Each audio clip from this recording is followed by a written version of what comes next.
आज मैं PT preliminary test यानी पीटी परीक्षा के लिहाज से भारतीय संविधान की प्रस्तावना के ऊपर चर्चा करूंगा और इससे पीटी में आने वाले जो भी क्वेश्चन है वो उन सारे क्वेश्चनों को जो पूछे गए हैं पहले अलग अलग एग्जामों में उसको भी देखेंगे और जो संभावित है आ सकने की जिसकी संभावना है उन सभी पहलुओं की चर्चा करेंगे। तो आइए हम शुरू करते हैं भारतीय संविधान की प्रस्तावना या उद्देशिका से। सबसे पहले हमने यहाँ लिख लिया है भारतीय संविधान की प्रस्तावना को। तो सबसे पहले हम इसको एक्सप्लेन करेंगे क्योंकि यहाँ कई शब्द लिखे गए हैं, उन्हीं शब्द के अर्थ से प्रश्न पूछे जाते हैं सीधा सीधा। इसके अलावा इसमें कुछ तरह के स्वतंत्रता समानता का उल्लेख किया गया है, तो यह भी पूछा जाता है कि प्रस्तावना में कितने प्रकार के स्वतंत्रता का उल्लेख किया गया है, कितने प्रकार का न्याय का उल्लेख किया गया है, कितने प्रकार की समानता का उल्लेख किया गया है। ये सब की संख्या भी पूछी जाती है और भी विभिन्न पहलू पूछे जाते हैं। तो आइए हम शुरू करते हैं।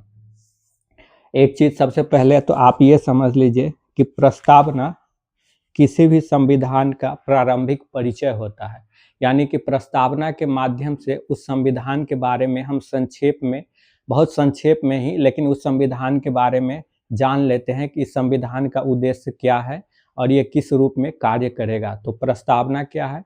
किसी भी संविधान का एक प्रारंभिक परिचय है। प्रारंभिक परिचय, प्रारंभिक परिचय है। पहली बात तो हम ये जान गए कि प्रस्तावना किसी भी संविधान का एक प्रारंभिक परिचय होता है। दूसरी बात आपको ये जानना है कि प्रस्तावना दुनिया में सबसे पहले अमेरिका के संविधान में लागू किया गया था। अमेरिका के संविधान में, ये इम्पोर्टेंट चीज़ है, आपको याद रखना है। अमेरिकी संविधान में, यानी कि प्रस्तावना सबसे पहले अमेरिकी संविधान में शामिल किया गया था। दुनिया में सबसे पहले प्रस्तावना को अमेरिका के संविधान में शामिल किया गया था और वहीं से बाकी देश के संविधान में प्रेरणा लेकर के इस प्रस्तावना को शामिल किया गया। तो ये दो बातें जरूरी थी। अब आइए यहाँ से हम शुरू करते हैं।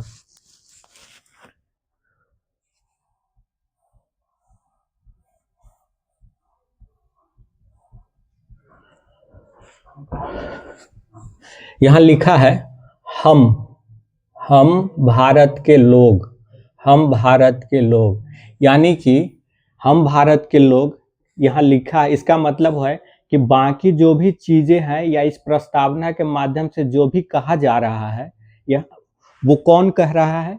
भारत के लोगों के द्वारा कहा जा रहा है। यानी इसके आगे हम भारत के लोग, इसके आगे जो कुछ भी कहा गया है यहाँ से लेकर के यहाँ तक, यहाँ से यहाँ तक जो कुछ भी कहा गया है, ये किसके द्वारा कहा जा रहा है? भारत के लोगों के द्वारा। तो यह कह रहा हम भारत के लोग, यानी भारत के लोग क्या कह रहे हैं? भारत के लोग कह रहे हैं कि भारत को एक संपूर्ण प्रभुत्व संपन्न समाजवादी पंथ निरपेक्ष, यानी भारत को एक संपूर्ण प्रभुत्व संपन्न समाजवादी पंथ निरपेक्ष लोकतंत्रात्मक गणराज्य बनाने के लिए, पहली बात उन्होंने क्या कहा भारत के लोगों ने, कि हम भारत के लोग भारत को एक संपूर्ण प्रभुत्व संपन्न समाजवादी पंथ निरपेक्ष लोकतंत्रात्मक गणराज्य बनाने के लिए तथा उसके समस्त नागरिकों को, किसके समस्त नागरिकों को? भारत के समस्त नागरिकों को। भारत के लोग ही ये घोषणा कर रहे हैं कि भारत को एक संपूर्ण प्रभुत्व संपन्न समाजवादी पंथ निरपेक्ष लोकतंत्रात्मक गणराज्य बनाने के लिए तथा भारत के नागरिकों को सामाजिक आर्थिक राजनैतिक न्याय, कितने प्रकार का न्याय? 3 प्रकार का न्याय, सामाजिक आर्थिक और राजनैतिक न्याय, विचार अभिव्यक्ति विश्वास धर्म और उपासना की स्वतंत्रता। स्वतंत्रता कितना है? विचार की स्वतंत्रता, अभिव्यक्ति की स्वतंत्रता, विश्वास की स्वतंत्रता, धर्म की स्वतंत्रता और उपासना की स्वतंत्रता। यानी स्वतंत्रता आपका 5 प्रकार का हो गया।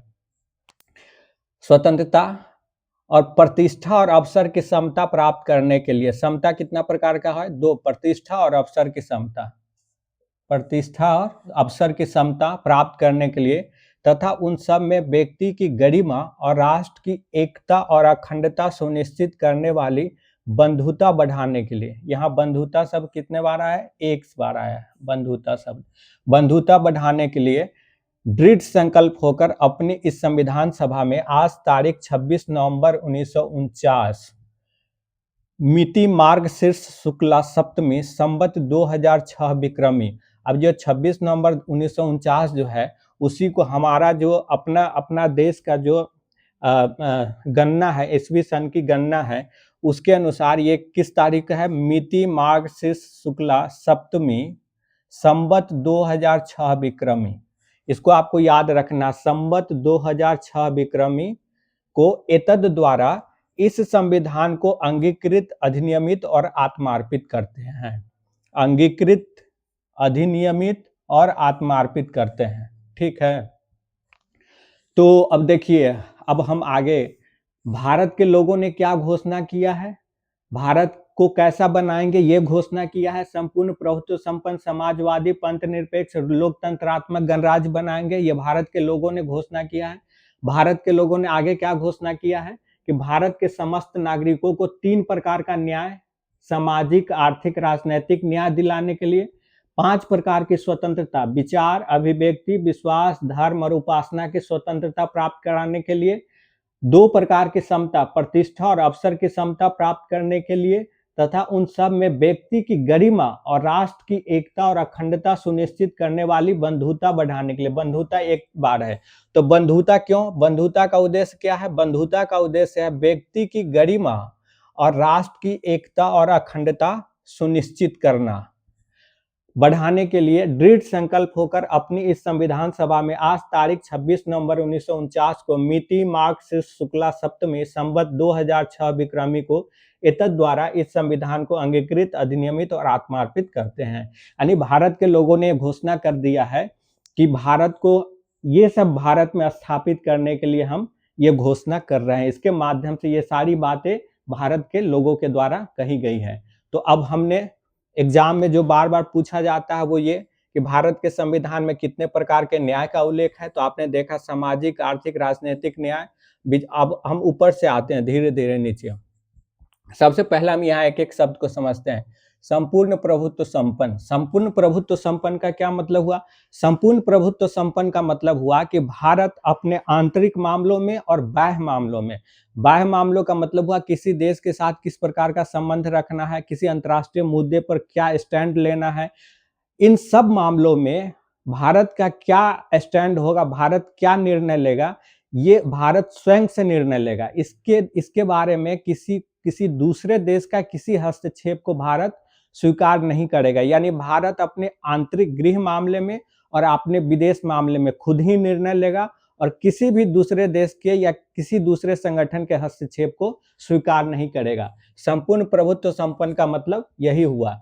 अगला है समाजवादी। समाजवादी तो भारतीय संविधान की जब लागू हुआ 26 जनवरी 1950 को या 26 नवंबर 1949 को जब संविधान को स्वीकार किया गया, उस समय भारत के संविधान प्रस्तावना में समाजवादी शब्द नहीं था। भारत के प्रस्तावना में समाजवादी शब्द नहीं था। समाजवादी शब्द भारत के प्रस्तावना में कब जोड़ा गया? 1976 में 42वें संविधान संशोधन के द्वारा। वर्ष 1976 में 42वें संविधान संशोधन द्वारा, 42वें संविधान संशोधन द्वारा, 42वें संविधान संशोधन द्वारा समाजवादी शब्द को प्रस्तावना में कब जोड़ा गया? 1976 में 42वें संविधान संशोधन के द्वारा जोड़ा गया। ये आपको याद रखना है। और इसके लिए कांग्रेस, भारतीय राष्ट्रीय कांग्रेस ने, भारतीय राष्ट्रीय कांग्रेस, भारतीय राष्ट्रीय कांग्रेस ने 1955 में अपने अवार्डी सत्र,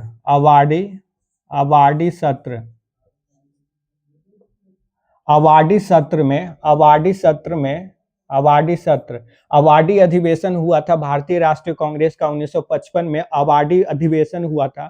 उसी अवार्डी अधिवेशन में भारतीय राष्ट्रीय कांग्रेस ने एक प्रस्ताव पारित किया था और उसी प्रस्ताव के ही आधार पे आगे चल के 42वें संविधान संशोधन के द्वारा संविधान की प्रस्तावना में समाजवादी शब्द जोड़ा गया। अगला है पंथ निरपेक्ष। ये पंथ निरपेक्ष भी भारत के, और समाजवादी शब्द का अर्थ भी समझ लीजिए। समाजवादी शब्द, समाजवाद एक तरह से किसी भी देश के भीतर जो धन या संपदा होता है उसके वितरण को लेकर की एक व्यवस्था या एक विचार की बात करता है। और भारत के संदर्भ में ये समाजवाद, धन के वितरण को लेकर समाजवाद की जो संकल्पना है वो दो तरह की संकल्पना है। एक है लोकतांत्रिक और एक है साम्यवादी संकल्पना। एक है लोकतांत्रिक और एक है साम्यवादी संकल्पना। साम्यवादी संकल्पना तो समाजवाद को धन के वितरण को लेकर के या धन का स्वामित्व कैसा होगा किसी भी देश में, उसको लेकर के ये समाजवाद बात करता है। और इसके दो रूप है, लोकतांत्रिक समाजवाद और साम्यवादी समाजवाद। लोकतांत्रिक समाजवाद भारत में अपनाया गया है। जो लोकतांत्रिक समाजवाद कहता है कि धन का स्वामित्व निजी क्षेत्र के पास भी होगा और जो देश है या स्टेट है उसके अपने पास भी होगा। लेकिन साम्यवादी जो समाजवाद है वो कहता है कि धन निजी हाथों में नहीं होगा, धन का मालिक सिर्फ और सिर्फ स्टेट ही होगा। भारत में लोकतांत्रिक समाजवाद को स्वीकार किया गया है। आगे है पंथ निरपेक्ष। पंथ निरपेक्ष को भी 1976 में 42वें संविधान संशोधन के द्वारा ही शामिल किया गया। भारत के मूल प्रस्तावना में पंथ निरपेक्ष शब्द भी नहीं था, इसको भी 1976 में 42वें संविधान संशोधन के द्वारा ही जोड़ा गया। और आपको एक बात यह भी याद रखना है कि जब भी आपसे प्रश्न पूछा जाए कि भारतीय संविधान का कौन सा भाग है जो भारत को एक पंथ निरपेक्ष राज्य या धर्मनिरपेक्ष राज्य घोषित करता है, तो उसका आंसर प्रस्तावना ही होगा। प्रस्तावना ही वो भाग है जो भारत को एक पंथ निरपेक्ष राज्य घोषित करता है। हालांकि भारतीय संविधान का जो मौलिक अधिकार वाला हिस्सा है, मौलिक अधिकार, उसके भीतर अनुच्छेद 25 से लेकर के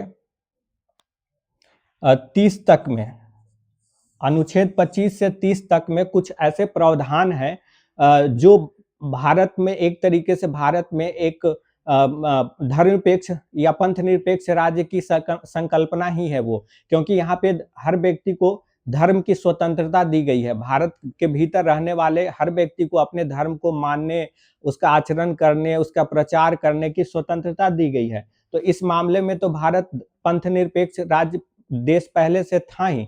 लेकिन जब आपसे ये पूछे कि कौन सा हिस्सा पंथ निरपेक्ष घोषित करता है भारत को, तब वो होगा आपका प्रस्तावना। प्रस्तावना। और पंथ निरपेक्ष का मतलब क्या होता है? पंथ निरपेक्ष का मतलब होता है कि जो देश है, या यहाँ आप राज्य को समझिए, क्योंकि हम यहाँ राज्य की बात इसीलिए करेंगे कि पॉलिटिकल साइंस में राज्य का मतलब होता है वो संस्था जिसके पास चार चीज हो, जनसंख्या हो, निश्चित भूभाग हो, सरकार हो, संप्रभुता हो। तो आप देखेंगे संप्रभुता जो है वो जैसे बिहार प्रांत है, उत्तर प्रदेश प्रांत है, राजस्थान प्रांत है, इन प्रांतों के पास संप्रभुता नहीं है, क्योंकि बाहरी मामलों में, देश के बाहर के मामलों में ये कोई निर्णय नहीं ले सकते। और ये निर्णय कौन ले सकती? केवल केंद्र की सरकार ले सकती है। तो केंद्र की जो सरकार है, संप्रभुता उसी के पास है। इसीलिए यहाँ राज्य का मतलब देश से ही होगा, राज्य का मतलब किसी प्रांत से नहीं होगा। तो हमने आपको बताया कि पंथ निरपेक्षता, राज्य का अपना कोई धर्म नहीं होगा। पंथ निरपेक्षता में पहली बात क्या कहा गया है कि राज्य का अपना कोई धर्म नहीं होगा। दूसरी बात कि राज्य अपने किसी भी नागरिक के साथ धर्म के आधार पर कोई भेदभाव नहीं करेगा। और तीसरी बात कही गई है कि धर्म भी राज्य के मामलों में हस्तक्षेप नहीं करेगा। तो इस तरह पंथ निरपेक्षता के तीन अर्थ हुए। अगला है लोकतंत्रात्मक गणराज्य बनाने के लिए। तो भारत में लोकतंत्र की व्यवस्था की गई है। अप्रत्यक्ष लोकतंत्र, प्रत्यक्ष लोकतंत्र सिर्फ स्विट्जरलैंड में है। प्रत्यक्ष लोकतंत्र वो होता है जब जनता स्वयं बैठ के निर्णय लगती है, लेकिन भारत में क्या है? अप्रत्यक्ष लोकतंत्र है। यहाँ के लोग अपना प्रतिनिधि चुनते हैं, वो प्रतिनिधि संसद में जाते हैं, विधानसभा में जाते हैं और वहां जनता के बिहाफ पे निर्णय लेते हैं। तो हमारे यहाँ लोकतंत्रात्मक गणराज्य है, लोकतंत्र है। और यहाँ लिखा गया है लोकतंत्रात्मक गणराज्य। गणराज्य शब्द को समझिए, ये बहुत जरूरी है समझना। गणराज्य का मतलब होता है कि कोई भी जो राज्य है, और हमने पहले भी कहा यहाँ राज्य का मतलब देश से, भारत देश से, कोई भी जो राज्य है उसका जो प्रमुख होगा, राज्य का जो मुखिया होगा, प्रमुख होगा, वो निर्वाचित होगा, निर्वाचित होगा। गणराज्य का मतलब होता है कि राज्य का जो प्रमुख होगा वो निर्वाचित होगा, या प्रत्यक्ष निर्वाचित होगा या अप्रत्यक्ष निर्वाचित होगा, प्रत्यक्ष या अप्रत्यक्ष, किसी भी तरीके से निर्वाचित होगा और एक निश्चित कार्यकाल के लिए निर्वाचित होगा। तो जैसे आप देखेंगे कि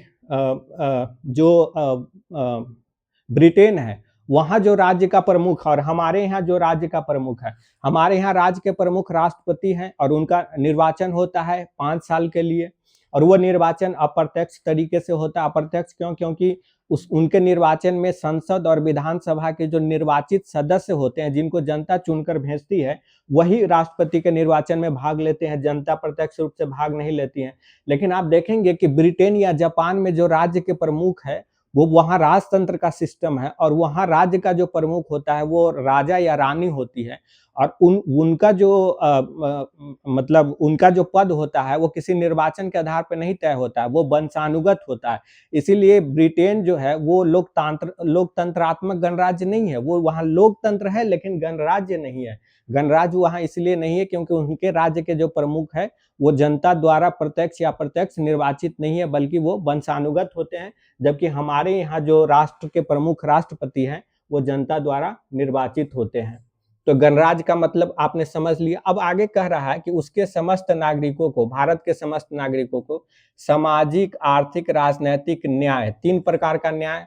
सामाजिक न्याय का मतलब क्या हुआ? सामाजिक न्याय का मतलब होता है कि समाज में किसी भी विशेषाधिकार प्राप्त वर्ग की अनुपस्थिति, या समाज में ऐसा कोई वर्ग नहीं होगा जिसको बाकी की तुलना में कहीं विशेष अधिकार प्राप्त हो या विशेष स्थिति, विशेष प्रतिष्ठा प्राप्त हो, ऐसा कोई वर्ग नहीं होगा। दूसरा हो गया कि धर्म, जाति, भाषा, लिंग के आधार पे किसी के साथ कोई भेदभाव नहीं होगा। ये हो गया आपका सामाजिक। और तीसरा बात ये हो गया कि समाज का जो कमजोर वर्ग है, जैसे महिला है, एससी है, एसटी है, ओबीसी है, इसके उत्थान के लिए सरकार विशेष प्रावधान करेगी। तो ये हो गया सामाजिक न्याय। आर्थिक न्याय हो गया, आर्थिक न्याय हो गया कि धन के आधार पर लोगों के बीच भेदभाव नहीं किया जाएगा कि किसी के पास बहुत धन है तो उसको किसी राज्य किसी दूसरे नज़र से देखेगी, जिसके पास कम है या जिसके पास नहीं है उसके लिए अलग प्रावधान हो, ऐसा नहीं होगा। आर्थिक और सबको एक नज़र से देखा जाएगा। दूसरी बात कि राज्य में के भीतर जो गरीबी है, बेरोजगारी है, धन का असमान वितरण है, इन सबको दूर करने के लिए भी राज्य के द्वारा कानून बनाया जाएगा और प्रयास किया जाएगा। राजनीतिक न्याय ये होता है कि जो भी राजनीतिक कार्यालय है, संस्थान है, वहाँ सबके पर उसका दरवाजा सबके लिए खुला होगा। यानी कि आप मान लिया राष्ट्रपति का पद है या प्रधानमंत्री का पद है या इस तरह का कोई भी पद है, वो वहाँ जाने से किसी को जाति, धर्म, भाषा, लिंग के आधार पे नहीं रोका जा सकता है। तो ये हुआ राजनैतिक न्याय। आगे है स्वतंत्रता। स्वतंत्रता कितना? 5 प्रकार का है। विचार, अभिव्यक्ति, विश्वास, धर्म और उपासना। विचार की स्वतंत्रता मतलब किसी भी तरह का विचार आपके दिमाग में आ रहा है और आ सकता है, ये आपका अधिकार है। किसी भी प्रकार के विचार को अपने मन में, अपने दिमाग में रखने का आपको अधिकार है। दूसरा अभिव्यक्ति, वो जो विचार आपके दिमाग में है उसको अलग-अलग तरीके से अभिव्यक्त करने, सामने लाने का अधिकार है। लेखनी के जरिए, चित्रकला और अलग-अलग माध्यमों से आप उसको ला सकते हैं। विश्वास, कोई भी विश्वास, जैसे कोई नास्तिक होता है, कोई आस्तिक होता है, तो ये उसका अधिकार है। धर्म, किसी भी धर्म को मानने और उसका आचरण करने की स्वतंत्रता है। उपासना की स्वतंत्रता है। आप अपने देवी देवता को खुश करने के लिए, अपने आराध्य देव को खुश करने के लिए कौन सा रास्ता अपनाते हैं, ये आपकी स्वतंत्रता है। तो ये 5 प्रकार की स्वतंत्रता है। अब भारतीय संविधान में जब आप देखेंगे तो कुछ अनुच्छेद है जो इस स्वतंत्रता को स्थापित करता है। वो अनुच्छेद कौन-कौन है? आप देखिए, अनुच्छेद 15 है, अनुच्छेद 14 है, जो कहता है विधि के समक्ष समता, यानी कानून के सामने सब बराबर है। अनुच्छेद 15 है जो कहता है कि जाति, धर्म, लिंग, भाषा के आधार पर किसी नागरिक के साथ कोई भेदभाव नहीं होगा। अनुच्छेद 16 कहता है कि लोक नियोजन में अवसर की समानता हो गई, यानी सरकारी नौकरियों में, सरकारी संस्थानों में प्रवेश में किसी के साथ जाति, धर्म के आधार पर भेदभाव नहीं किया जाएगा। अनुच्छेद 17 में है अस्पृश्यता का, छुआछूत का विरोध किया गया है। अनुच्छेद 18 में है उपाधियों का अंत। जैसे पहले ब्रिटिश सरकार थी तो कुछ विशेष उपाधि दिए जाते थे कुछ विशेष लोगों को, और उनका विशेष तरह से उनके साथ बिहेव किया जाता था। जैसे सर की उपाधि दी जाती थी, नाइटहुड की उपाधि दी जाती थी, राय रायजादा की उपाधि दी जाती थी। तो अब उस तरह के किसी भी उपाधि का अधिकार नहीं है। तो ये 14, 15, 16, 17, 18 है। इसके अलावा आप देखेंगे अनुच्छेद 300, अनुच्छेद 325 है, अनुच्छेद 326 है। अनुच्छेद 325 क्या है? अनुच्छेद 325 कहता है कि हर 18 वर्ष से अधिक उम्र के व्यक्ति को वोट देने का अधिकार होगा और उसके साथ जाति, धर्म, भाषा, लिंग के आधार पर कोई भेदभाव नहीं होगा। अनुच्छेद 326 कहता है कि संसद और विधानसभा के जो चुनाव होते हैं उसमें 18 साल से अधिक उम्र के सभी लोग मतदान देने का हकदार हैं। तो ये जो है ये 14, 15, 16, 17, 18, 325, 326 ये भारत में स्वतंत्रता की को स्थापित करता है। अगला है प्रतिष्ठा और अवसर की समता प्राप्त करने के लिए, प्रतिष्ठा और अवसर की समान समता प्राप्त करने के लिए तो समता कितने प्रकार का है? 2 प्रकार का, प्रतिष्ठा की समता है और अवसर की समता है। और जो प्रावधान भारत में आप देखेंगे स्वतंत्रता की बात कर रहा है, इसके अलावा आप इस स्वतंत्रता की बात यह स्वतंत्रता की बात और भी अनुच्छेदों में होता है। जैसे आप देखेंगे भारत में एक पूरा मौलिक अधिकार है, उसका एक पूरा सेक्शन ही स्वतंत्रता का अधिकार। अनुच्छेद 19 से लेकर के अनुच्छेद 22 तक का जो पूरा अनुच्छेद 19 से लेकर के आप अनुच्छेद 24 तक चले जाइए। अनुच्छेद 19 से अनुच्छेद 24 तक ये पूरा जो है ये स्वतंत्रता के ही अधिकार को स्थापित करता है। तो ये सारी स्वतंत्रता के अधिकार भी है। और ये प्रतिष्ठा और अवसर की समता, तो प्रतिष्ठा और अवसर की समता प्राप्त करने के लिए भी ये सारे प्रावधान हैं। आप देखेंगे 14, 15, 16, 17, 18, 325, 326 ये न सिर्फ भारत में स्वतंत्रता का विकास करता है बल्कि ये भारत में समानता की स्थापना करने में भी सहायक की भूमिका निभाता है। और स्वतंत्रता के लिए 1924 तक तो विशेष प्रावधान किए ही गए हैं। और ये सब भी 14, 15, 16, 17, 18, 325, 326 ये सब भी भारत में समता की भावना को स्थापित करते हैं। अगला है उन सब में व्यक्ति की गरिमा और राष्ट्र की एकता और अखंडता सुनिश्चित करने वाली बंधुता बढ़ाने के लिए, व्यक्ति की गरिमा, राष्ट्र की एकता और अखंडता, ये शब्द जो है अखंडता ये फिर से अखंडता जो है ये 42वें संविधान संशोधन द्वारा 1976 में भारतीय संविधान के प्रस्तावना में शामिल किया गया। अब आपको याद रखना है कि 1976 में 42वें संविधान संशोधन द्वारा भारतीय संविधान के प्रस्तावना में 3 शब्द शामिल किए गए। कौन कौन? समाजवादी, पंथ निरपेक्ष और अखंडता। और आपको यह भी याद रखना है कि भारतीय संविधान के प्रस्तावना में अभी तक केवल एक बार ही संशोधन किया गया है।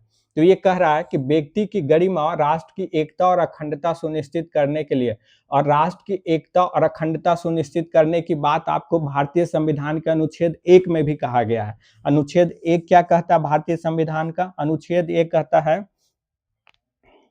संघ का नाम और राज्य क्षेत्र, संघ का नाम और राज्य क्षेत्र, संघ का नाम और राज्य क्षेत्र, ठीक है। और इसी अनुच्छेद में ये कहा गया है कि भारत एक संघ है, भारत एक संघ है। कैसा संघ है? राज्यों का संघ है। और भारत राज्यों का संघ है। और दूसरी बात ये कहा गया है कि भारत जो राज्यों का संघ है वो अविनाशी संघ है, विनाशी राज्यों का अविनाशी संघ। भारत के बारे में कहा गया कि भारत जो है वो विनाशी राज्यों का अविनाशी संघ है। ये बात डॉक्टर अंबेडकर ने स्वयं कहा था कि भारत विनाशी राज्यों का अविनाशी संघ है, अविनाशी संघ है, अविनाशी। यानी कि जो भारत के भीतर राज्य है उनका विनाश किया जा सकता है, उन राज्यों को खत्म किया जा सकता है, किसी राज्य में उनको शामिल किया जा सकता है, या उन राज्यों को तोड़ करके नए राज्यों का निर्माण किया जा सकता है। तो इसीलिए उन्होंने कहा कि ये विनाशी राज्यों का अविनाशी संघ है। लेकिन जो भारत संघ है, इस संघ से किसी राज्य को अलग होने का अधिकार नहीं है। यानी कोई संघ, कोई राज्य, भारतीय संघ का कोई राज्य है, वो कल को ये नहीं कह सकता है कि हम भारत में नहीं रहेंगे, हम अलग अस्तित्व के साथ हम एक अलग देश के रूप में रहेंगे। ऐसा अधिकार किसी भी राज्य को नहीं है। तो ये भी भारत में एकता और अखंडता की सुनिश्चित करता है। अब ये कह रहा है कि व्यक्ति की गरिमा, राष्ट्र की एकता और अखंडता सुनिश्चित करने वाली बंधुता बढ़ाने के लिए। तो बंधुता का मतलब होता है भाईचारा।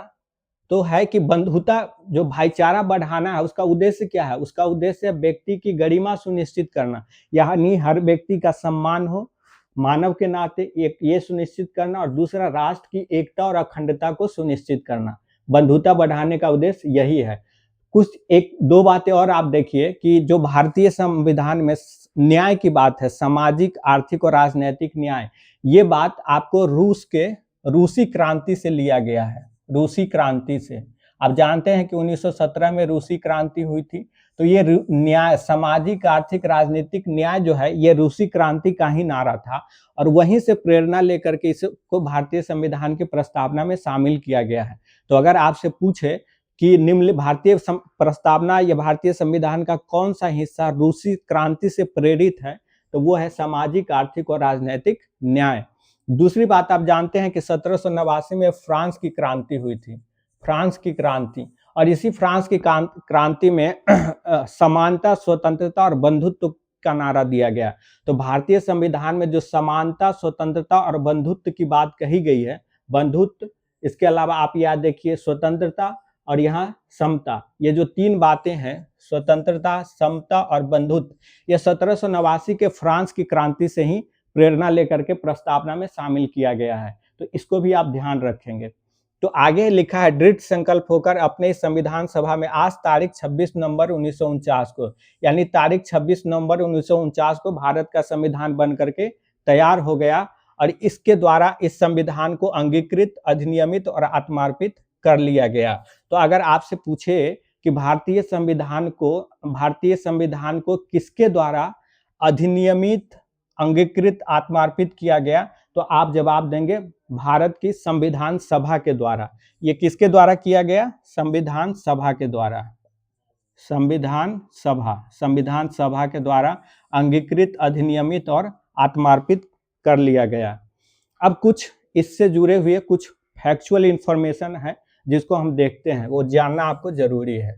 थोड़ा सा हम देखते हैं कि भारतीय, पिछले क्लास में जो पिछला वीडियो हमने बनाया था उसमें हमने आपको बताया था, अगर आपने नहीं देखा है तो जा करके देख लीजिएगा, भारतीय संविधान का निर्माण, इस पर हमने एक विस्तार से वीडियो बनाया था, डिटेल में बनाया था, उसको अगर आपने नहीं देखा है तो जरूर देखिएगा। उसमें हमने आपको ये बताया था कि भारतीय संविधान का निर्माण कैसे हुआ, उसके लिए किन किन समितियों का गठन किया गया था, उसमें हमने बताया था। और उसी में हमने आपको ये बताया था कि भारत का जो संविधान सभा था उसके समक्ष 13 दिसंबर 1946 को जवाहरलाल नेहरू जी के द्वारा, जवाहरलाल नेहरू जी के द्वारा एक उद्देश्य प्रस्ताव रखा गया था।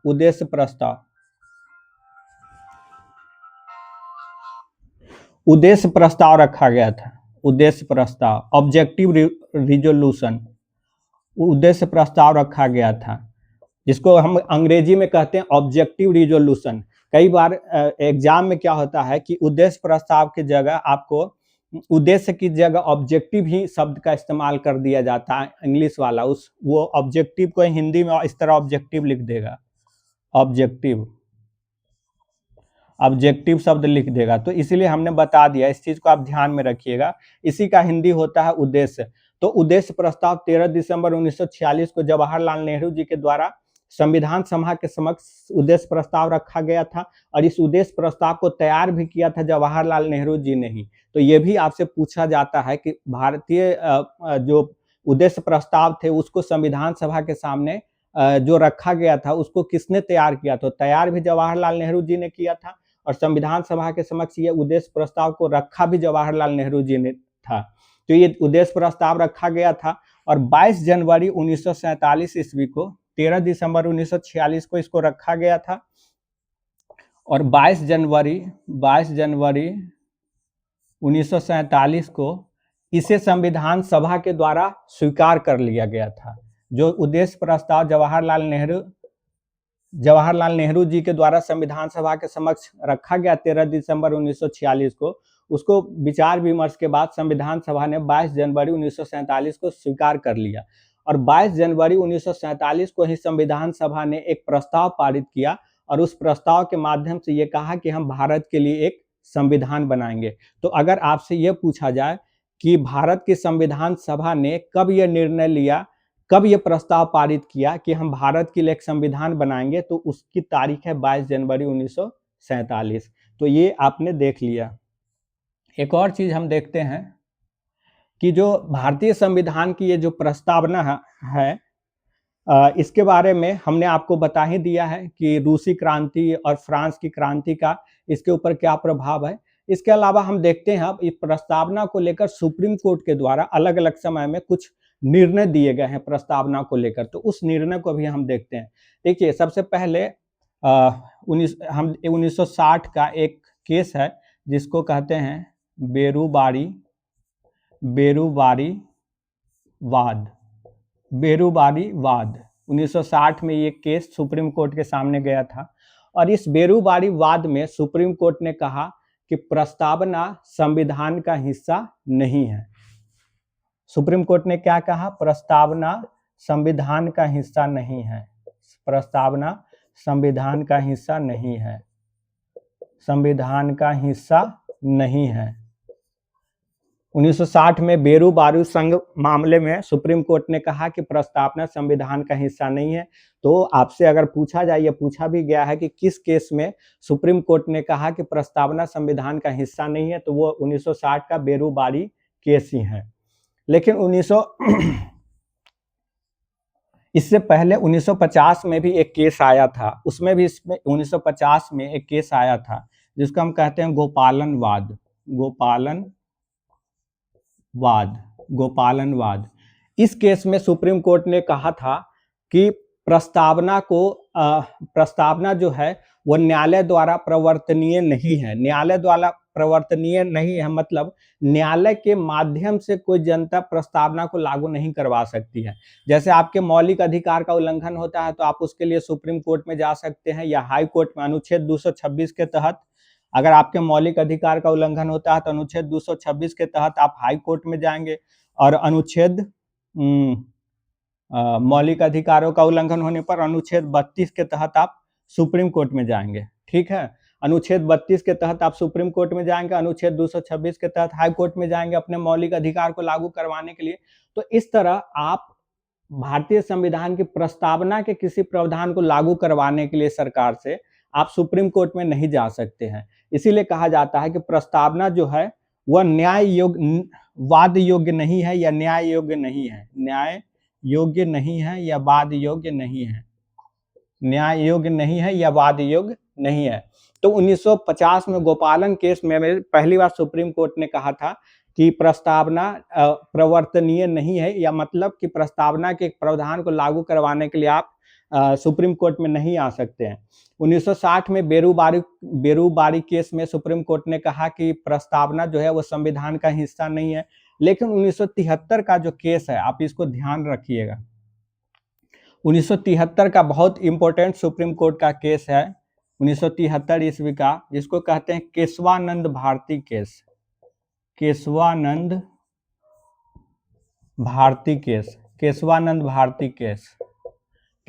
भारती केस ये बहुत महत्वपूर्ण केस है। इसी केस में सुप्रीम कोर्ट ने पहली बार ये कहा कि प्रस्तावना संविधान का हिस्सा है। इस केस में सुप्रीम कोर्ट ने क्या कहा? प्रस्तावना संविधान का हिस्सा है। प्रस्तावना संविधान का हिस्सा है। इसको 1960 के बेरुबारी केस में सुप्रीम कोर्ट ने कहा था कि प्रस्तावना संविधान का हिस्सा नहीं है। 1973 में सुप्रीम कोर्ट ने पूर्व के उसी निर्णय को उलटते हुए कहा कि नहीं, प्रस्तावना संविधान का हिस्सा है। साथ ही सुप्रीम कोर्ट ने यह भी कहा कि इस प्रस्तावना में संसद के द्वारा संशोधन किया जा सकता है। इस प्रस्तावना में संसद द्वारा संशोधन किया जा सकता है। संशोधन किया जा सकता है। इसमें कहा संसद द्वारा संशोधन किया जा सकता है। लेकिन इस केस में, केशवानंद भारती केस में ही सुप्रीम कोर्ट ने एक संकल्पना दी जिसको कहते हैं मूल ढांचे की संकल्पना या बेसिक स्ट्रक्चर का कंसेप्ट। मूल ढांचे की संकल्पना, मूल ढांचे की संकल्पना, आप इसको याद रखिएगा। ये भी पूछा जाता है कि किस केस में मूल ढांचे की संकल्पना सुप्रीम कोर्ट द्वारा दी गई थी। तो ये 1973 का केशवानंद भारती केस है और ये एक प्रश्न कई बार कई परीक्षाओं में पूछे जा चुके हैं। तो मूल ढांचे की संकल्पना 1973 के केशवानंद भारती केस में की गई और इस केस में सुप्रीम कोर्ट ने क्या कहा, प्रस्तावना संविधान का हिस्सा है। दूसरा ये कहा कि संसद द्वारा प्रस्तावना में संशोधन किया जा सकता है। लेकिन तीसरी महत्वपूर्ण बात सुप्रीम कोर्ट ने ये कही कि संसद प्रस्तावना में संशोधन तो कर सकता है, लेकिन संसद प्रस्तावना के उन हिस्सों में संशोधन नहीं कर सकती है जो मूल ढांचे का हिस्सा है। यानी सुप्रीम कोर्ट ने कहा कि प्रस्तावना का जो हिस्सा मूल ढांचे का भाग है उसमें संसद संशोधन नहीं कर सकती है।